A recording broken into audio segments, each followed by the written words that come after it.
എനിക്കൊരു കുറിപ്പയച്ചു. അത് ഞാൻ നിങ്ങളുമായി ഷെയർ ചെയ്യാൻ ആഗ്രഹിക്കുന്നു.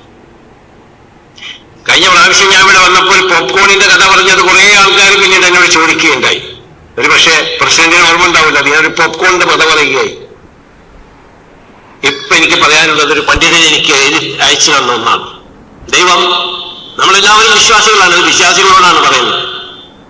ദൈവം ഭൂമിയെ സൃഷ്ടിച്ചു. ദൈവമാണ് ഭൂമിയെ സൃഷ്ടിച്ചിരിക്കുന്നത്, നമ്മളെല്ലാവരും വിശ്വസിക്കുന്നു.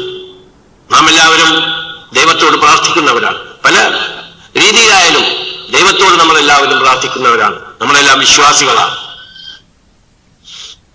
അങ്ങനെ ഭൂമിയെ സൃഷ്ടിച്ചപ്പോൾ ഭൂമി ഇളകിക്കൊണ്ടിരിക്കുകയായിരുന്നു. അപ്പോ ദൈവം മലകളെ സൃഷ്ടിച്ചു. ആ ഭൂമിയെ ഇളകുന്നതിൽ നിന്ന് നിർത്താൻ വേണ്ടി ദൈവം മലകളെ സൃഷ്ടിച്ചു. അപ്പോ ഞങ്ങൾ വിശ്വസിക്കുന്നത് മലാഖമാർ ദൈവത്തോട് ചോദിച്ചു, അല്ലയോ ദൈവമേ, ഈ ഇത്രയും സ്ട്രോങ് ആയിട്ടുള്ള ശക്തിയുള്ള മല, ഈ മലകളിലേക്കാൾ എന്തെങ്കിലും ഇനി ശക്തിയുള്ളതുണ്ടോ എന്ന് ചോദിച്ചപ്പോൾ ദൈവം പറഞ്ഞു, ഉണ്ട്, ഇരുമ്പ് നല്ല ശക്തിയുള്ളതാണ്. പിന്നെ ചോദിച്ചു, ഇരുമ്പിനേക്കാൾ ശക്തിയുള്ള എന്തെങ്കിലും ഉണ്ടോ? അപ്പൊ പറഞ്ഞു, അത് തീയാണ്, അഗ്നിയാണ്. അപ്പോ മല, ഇരുമ്പ്, തീ,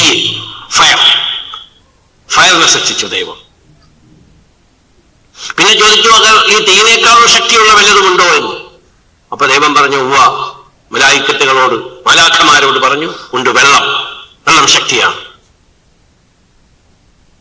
അപ്പൊ വീണ്ടും ചോദിച്ചു, ഈ വെള്ളത്തെക്കാളും ശക്തിയുണ്ട് വല്ലതുമുണ്ടോ എന്ന്. അപ്പൊ പറഞ്ഞു, ഉണ്ട്, കാറ്റ്, ശക്തിയായ കാറ്റ്, അതിന് ശക്തിയാണ്. അപ്പോ ഇരുമ്പ്, ആദ്യം മല, ഇരുമ്പ്, തീ, അഗ്നി, വെള്ളം, കാറ്റ്.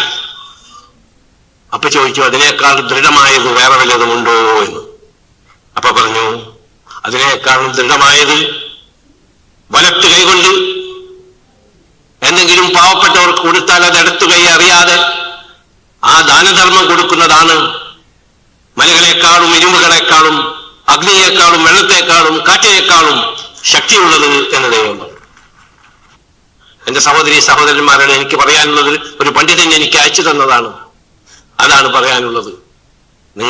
നിങ്ങളെക്കാൾ കഴിയുന്നത് പാവപ്പെട്ടവർക്കും, അവശർക്കും, അശരണർക്കും, നിരാലംബർക്കും നിങ്ങൾ കൊടുക്കുക.